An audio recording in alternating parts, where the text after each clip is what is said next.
Adventures of the Saint, starring Vincent Price.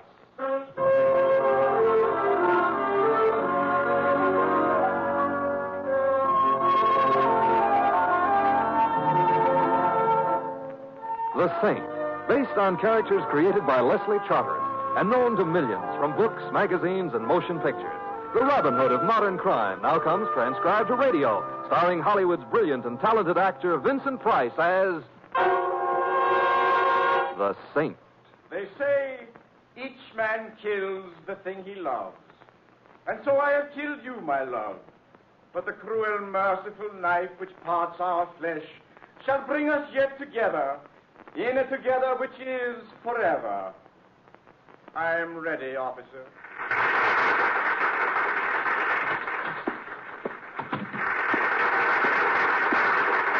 Pardon me, but where may I wait for Mr. Bennett? He's still on stage taking bows. Yes, I know. I was in the audience. My name is Templar. Oh, yes, Mr. Templar. He's expecting you. You can wait in his dressing room. It's right down the hall there, first on the right. The one with all the flowers on it. Thank you, thank you. Well, thank you, darling. Did you really? I enjoyed it. Thank you. See you shortly. Mercer. Come in, my dear. You are sweet, dear, but... hello, Mercer. Congratulations. Simon Templar, how perfectly wonderful of you to come. As I was saying, my dear Shari, you are sweet and utterly charming throughout, but never cross in front of me. Never. Yes, Mercer, I'll remember. And you were magnificent. Thank you. Oh, Shari, this is my old friend, Simon Templar. Templar, Shari Babcock, my leading lady. How do you do? How do you do? Go change, my dear. I'll meet you shortly. Of course, Mercer. Goodbye, Mr. Templar. Goodbye, Miss Babcock. Well, your taste is still excellent, Mercer. I picked my leaves on her acting ability alone, Templar. Now, why I sent for you. By the way, what did you think of the play? Well, it was... Yes, I know. I took only 5 curtain calls, an ominous sign. For me, practically a curtsy. Writers. Why, Templar, why don't they have writers like Shakespeare around these days? It's a plot against actors. I believe you. Well, perhaps the Bennett name will carry this thing along for a season, but it will be a strain. Mercer, why did you send for me? Oh. Sit down, Templar, while I remove my makeup. I am sitting down. Well, then stand up. No, don't. I hate to talk off to someone. I don't work well that way at all. Templar, I'm afraid of this play. It scares me, too. Oh, no, not that way. Templar, I've begun to notice a peculiar relationship between Mercer Bennett and his roles. Now, you'll think this a bit eccentric of me, perhaps, but it's true. Templar, I'm living my roles. No. Wait, let me tell you. I don't know what it is. Perhaps I put too much of myself into a part, but the roles I portray on the stage, I also portray in real life. For example? For example, in Time Waits for Tomorrow, I played an actor who marries his leading lady. I married my leading lady. Astonishing. Wait. In Crossroads of the World, I played a singer who marries the ingenue. I married the ingenue. Laugh, that all. I don't have to. I didn't marry her. You did. Yes. But I could go on, Templar. This thing has been plaguing me for years. I have a feeling of fatalism about any role I undertake, that it can't help being realized offstage. Why get excited about it now? Because, Templar, because in this play, I not only fall in love with my leading lady, but I kill her. Well, has the first part come true? Well, one might say so, yes. She's utterly infatuated with me, of course, and she's a charming thing. I see. And you're afraid you're going to kill her? Deathly afraid. Well, it's been nice seeing you again, Mercer, but... Wait, don't go. I'm not just imagining things. The way the part was originally written, I shot Shari. But in our tryout in Boston, the prop man discovered that someone had put real bullets in the gun. Are you sure? Of course I am. That's why I had it rewritten to a knife.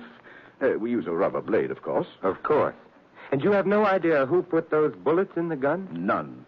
It could have been anyone. Even you? That's what haunts me about this whole business, Templar. Could I have done it and not know it? Could I do it again? Oh, you've got to help me, Simon. Well, all right, I'll do what I can. but it might not be much. Ah, I'd appreciate it, Simon. I'd appreciate it immensely. And when we of the theater... Please, no tears. Where should I start? My agent and business manager will tell you whom to see and take you around. Stuart Jackson. Low fellow. Well, I'll see him in the morning. I'm deeply grateful, Simon. Why, I hardly dare look at the girl. I avoid her. Marcel, Daddy? Coming, Shari, darling, coming. Well, you see, Yes, I know. The show must go on. See you tomorrow, Mercer.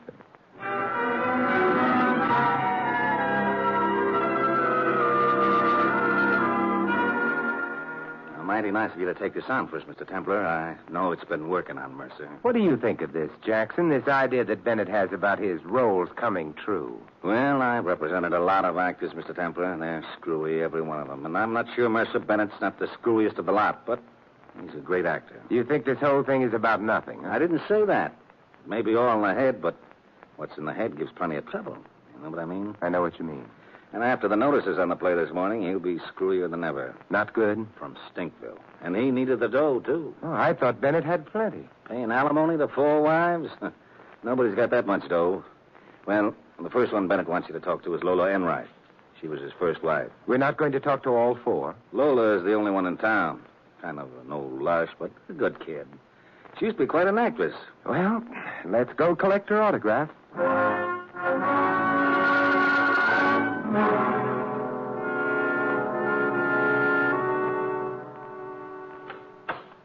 Morning, Lola. Can we come in? Why, Mr. Jackson, do come in. I hope you'll excuse my dishabille. Just reading over a frightful stack of plays they're begging me to do. Safely wearing, finding a vehicle. Skip it, Lola. This isn't the producer. This is Simon Templar, the saint. Now, why didn't you say so? How do you do, Mr. Templar? Sit down. Thank you, Miss Enright. I've enjoyed your performances many times. Must be older than you look. What's up, boys? Mr. Templar, I'd like to ask you a few questions, Lola, about Mercer. Well, if you're going to talk about him, I've got to be fortified. Excuse me. Mr. Templar, have you ever met my friend? Huh? Oh, yes, I have. Oh, good. Then I don't have to introduce you. How about joining us? Well, I'm very fond of your friend, but not this early in the morning. About Mercer Bennett, Miss Enright. What about him? Well, very briefly, he has a fixation about roles he plays on the stage and acting themselves in real life. And in his latest play, he kills his leading lady. Tell him not to worry. That turkey won't run long enough for him to step on an ant. Something has occurred, however, to indicate that this isn't all imagination. You know anyone bearing any ill will against Bennett, Miss Enright? Sure I do. Anybody that knows him. Oh? Well, how about you, if I may be blunt? You mean, would I kill his leading lady and frame him with the murder? Let me think it over, Simon. Sure you don't want to say hello to my pal here? No, thanks. Well, I do. Mercer Bennett.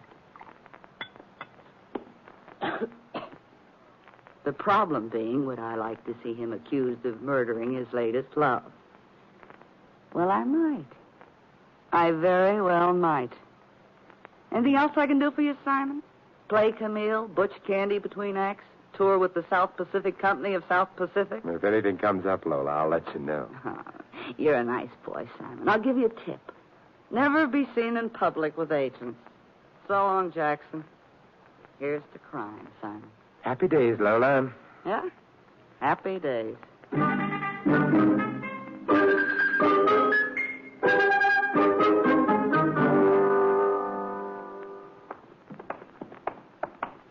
Well, what's the next port of call, Jackson? Arnold Prince, Mr. Templar. Broker, he says. Also has a wad of dough on the show. Oh, yes, you told me. Yeah. Here's his office here. No secretary. Guess we go right on in, huh? I guess so.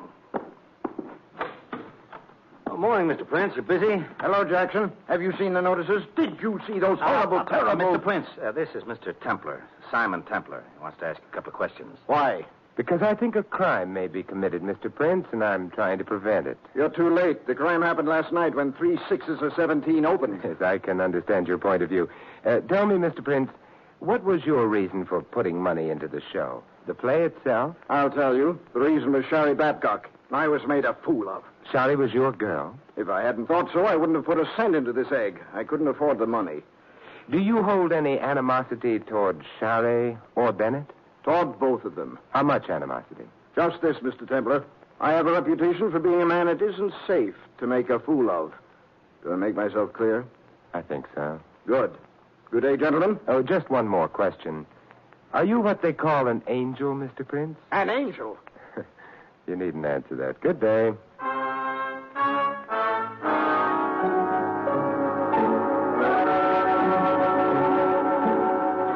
This is Shari Babcock's apartment, Mr. Templar. I hope you don't mind if I let you go in alone. I shudder at the thought. Oh, yeah. Well, being Mercer's business manager and agent both, I got a lot of details to look after. He wanted you to talk to Charlie Glenway. He's the author of this bomb. But if you talk to Charlie long enough, Charlie'll be along. Get what I mean? I get what you mean. See you later, Mr. Templar.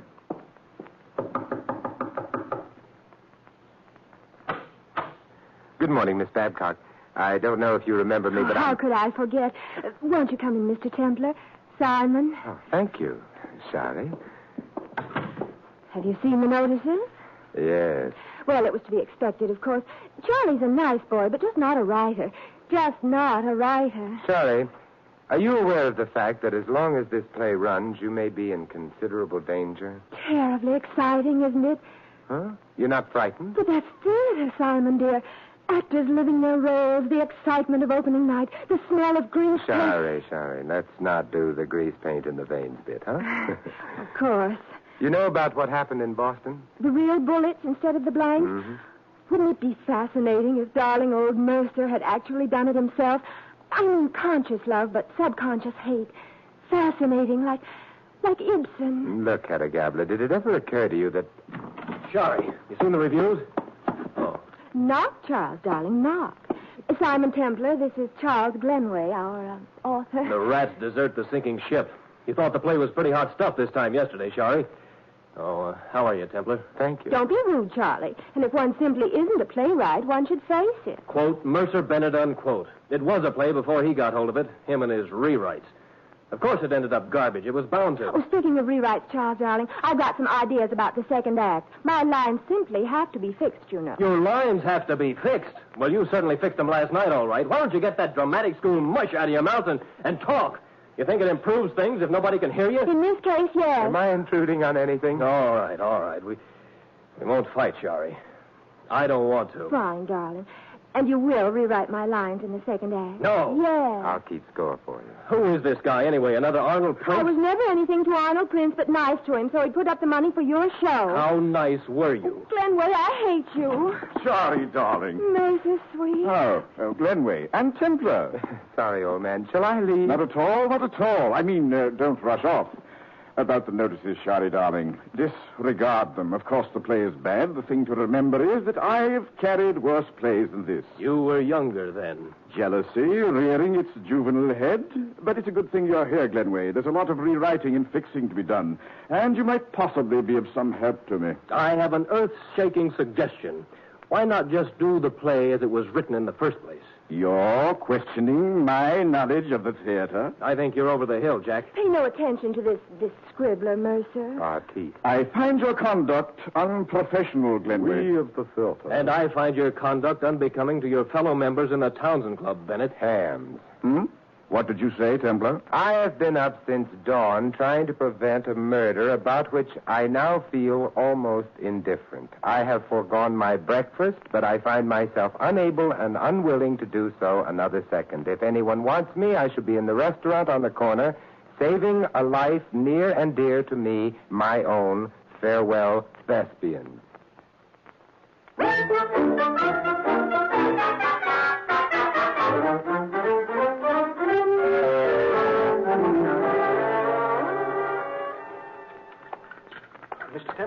Mr. Templar. Oh, sit down, Mr. Jackson, sit down. But I warn you, if you interfere with my Eggs Benedict with Tabasco sauce, you're a dead man. Mercer phoned me that you were here, Mr. Templar. He wants you to come to the play tonight. I have seen the play, and every horrible detail is etched with acid on the dark mirror of my mind. You know, you talk just like Mercer. It must be contagious. Oh, we just got word, Mr. Templar. The play is closing tonight. A 2-day run. Just ahead of the lynch mob. Do you carry insurance on your client, Mr. Jackson? Sure. And put him in another disaster like this, and he'll need it. Oh, but what I wanted to tell you, Mr. Templar, was this. Mercer's worried about the prophecy, or whatever you want to call it. He's afraid that something will happen to Shari. And tonight's the last night for it to happen. You'll be there, Mr. Templar? Against my complete better judgment, my appreciation of the aesthetic, and in utter disregard of my sanity, I shall be there.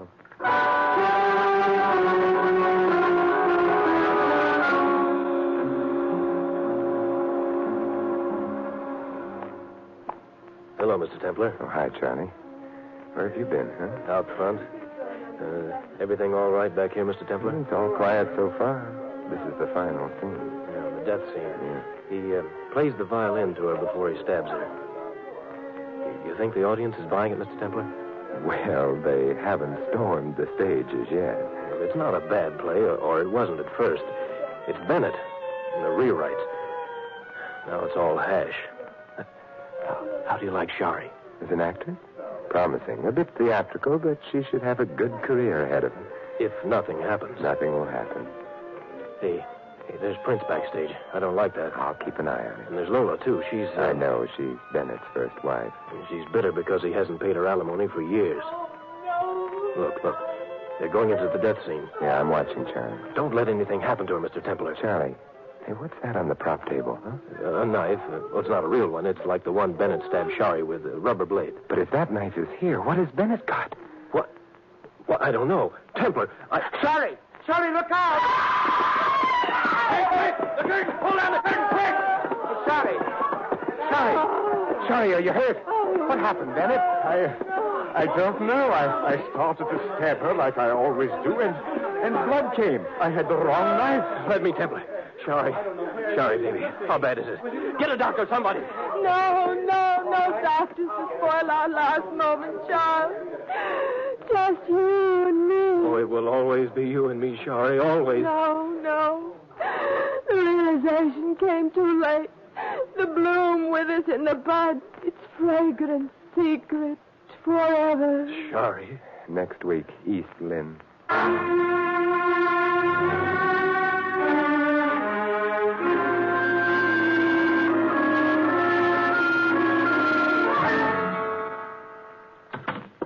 Simon. Yes, Bennett? How bad is it, Simon? Is it fatal?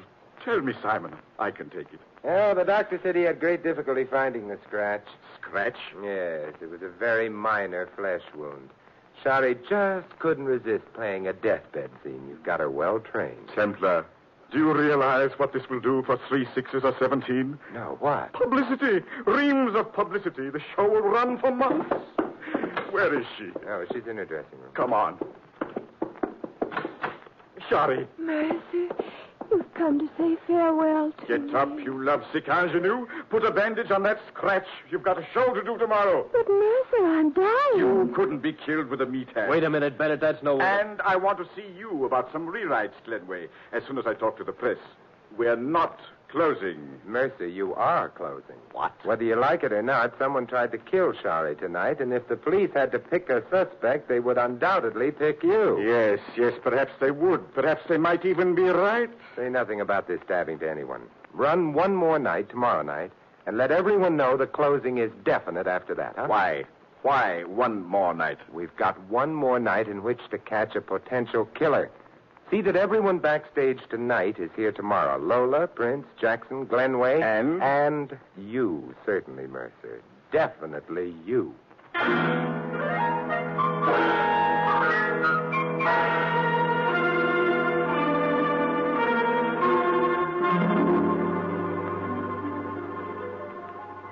They say each man kills the thing he loves. And so I have killed you, my love. But the cruel, merciful knife which parts our flesh shall bring us yet together in a together which is forever. I am ready, officer.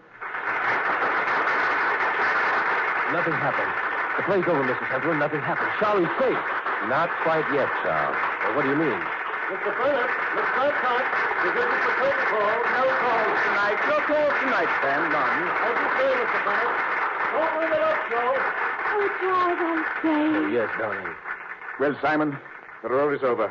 The play is finished. And the leading man did not kill his leading woman. No, he didn't, Mercer. Come on, Charlie, let's get out of here. No, Charles. Why not, Simon? The play is over. Not quite yet, Mercer. You forget that in your own play, Charlie, the murder occurred at 6 minutes past 11. It's now just 10:45. You're suggesting we stay here until 6 after 11? I'm suggesting it very strongly. Charles, would you ask Lola, Arnold Prince, and Stuart Jackson to join us? They're all backstage. Okay, Mr. Templar. What are you expecting, Simon? Charlie, I'm expecting another attempt on your life. There have been 2 already. I intend to see that this is the final one. What if it's a success? If my theory is correct, it won't be. The saint is never wrong, Shari. Are you? Well, hardly ever. Let's join the others, shall we? I'm giving a theater party.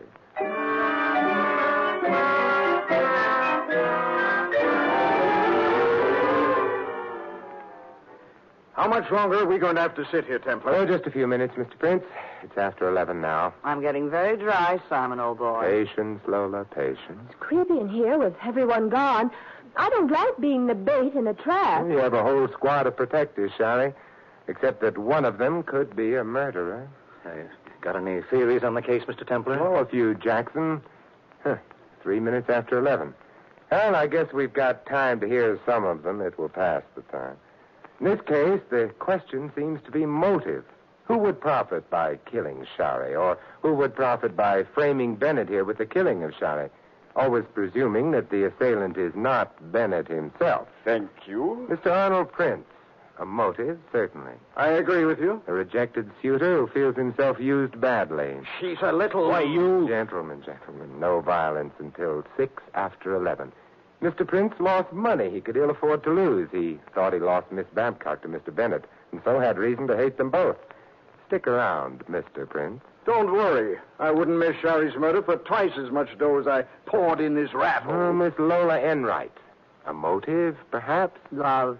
Desperate, hopeless love for this road company, Barrymore, and hatred for the younger rival. Right, Simon? Couldn't have done it better myself. I'll stick around, Simon. Mr. Mercer Bennett.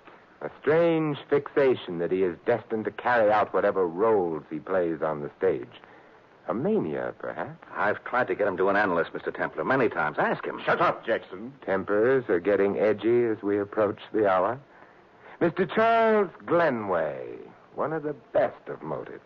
What? Oh, I might warn you, I don't know if the electrician knows we're still here, so we might find ourselves in the darkness. Simon. And then it might not happen at all. Let's see, where were we? Oh, yes. Charles Glenway. Oh, Charlie couldn't do it, Simon. All right, drop it, you. Drop it, or I'm going to break your wrist. Drop it.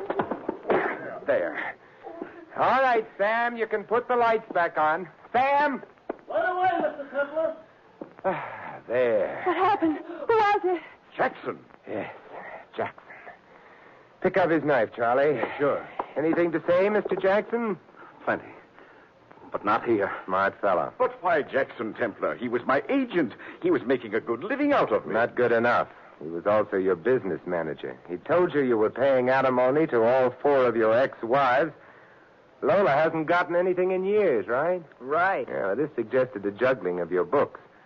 And then I'm always suspicious of business managers anyway. He also told me he had your life insured. If you were to die for the murder of Shari Babcock, Jackson would be a rich man, and no questions asked about his books either. But why, Jackson? You were still collecting commissions from me? Shall I tell him, Jackson, or will you? I'll tell him. You're just about through, you big ham. You can't play leading men anymore. You're too old. Ah, sharper than the serpent's tooth. The French say, cherchez la femme. The Anglo-Saxons say, cherchez la financial angle. Anything I've left out, Jackson? Yes. I hate actors. I've always hated them. And Bennett I hated worst of all. Sneering at us all the time. Running us down behind our backs. I hate them! I've always suspected this about agents. I must be more careful. Now, come along, Jackson. I can get you a long contract with no options.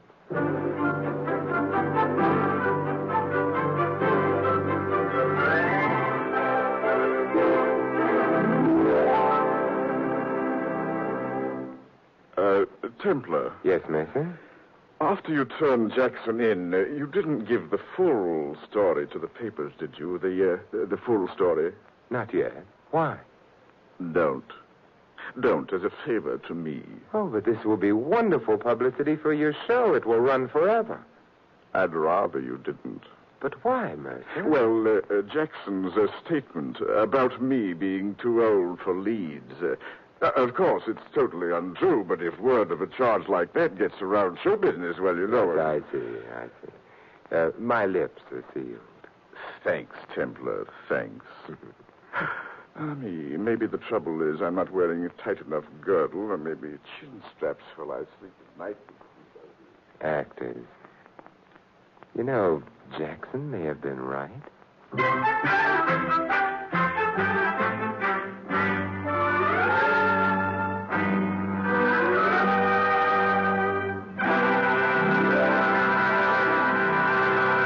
You have been listening to another transcribed adventure of the Saint, the Robin Hood of modern crime. Now here's our star, Vincent Price. Ladies and gentlemen, it's difficult to comprehend the fact that you can hold life itself in the palm of your hand. The shape it takes isn't particularly dramatic. It's as simple as this. A few coins, a few dollars, your contribution to the Red Cross. The life you hold is that of some unknown person who will be restored to health through the Red Cross National Blood Program. That program is already in its second year. It still hasn't been fully developed. It still isn't bringing the amazing medicine of whole blood to all those who need it. That won't come without more doctors, nurses, technicians, and equipment. That won't come without your help. The only thing that makes it possible for the Red Cross to carry on its mission of mercy. More than 1,500 hospitals have been supplied free of charge with blood and blood derivatives. More than 500,000 pints have already been provided for medical use. And yet this is only part of the Red Cross program. The Red Cross follows in the wake of disasters of all kinds, treating the injured, feeding the hungry, and sheltering the homeless. From the Red Cross emanates a network of services to the armed forces, to veterans, to the community as a whole. The complete cost of all these operations for the next year will be $67 million. But the cost to you is whatever you can give to help the helpless. Remember, all of us can help through the Red Cross. This is Vincent Price inviting you to join us again next week at this same time for another exciting adventure of the Saint. Good night.